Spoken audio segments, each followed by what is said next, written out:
നമസ്കാരം, കൊട്ടാരക്കര മീഡിയയിലേക്ക് സ്വാഗതം. സീഡിറ്റ് മോട്ടോർ വാഹന വകുപ്പിന് നൽകി വരുന്ന എല്ലാ സേവനങ്ങളും ഇന്നു മുതൽ നിർത്തിവെക്കാൻ സീഡിറ്റ് ഡയറക്ടറുടെ ഉത്തരവ്. മോട്ടോർ വാഹന വകുപ്പിനും ട്രാൻസ്പോർട്ട് കമ്മീഷണർക്കും കരാർ പുതുക്കുന്നതടക്കം വിവിധ ആവശ്യങ്ങൾ ഉന്നയിച്ച് സീഡിറ്റ് നോട്ടീസ് അയച്ചിരുന്നു. എന്നാൽ അതിന് മറുപടി നൽകാത്ത സാഹചര്യത്തിലാണ് ഇത്തരത്തിൽ കടുത്ത നടപടിക്ക് സീഡിറ്റ് ഒരുങ്ങിയത്.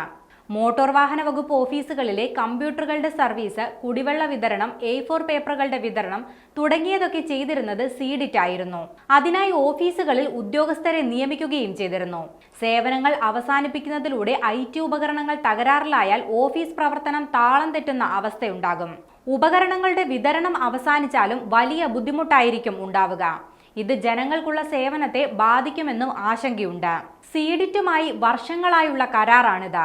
മോട്ടോർ വാഹന വകുപ്പും സീഡിറ്റുമായുള്ള ഫെസിലിറ്റി മാനേജ്മെന്റ് സർവീസ് 3 വർഷ കരാർ 2021 ജനുവരി 31 അവസാനിച്ചെങ്കിലും സർക്കാർ ഉത്തരവിന്റെ അടിസ്ഥാനത്തിൽ 4 വർഷത്തോളമായി സീഡിറ്റ് തുടർന്നും സേവനം നൽകി വരികയായിരുന്നു.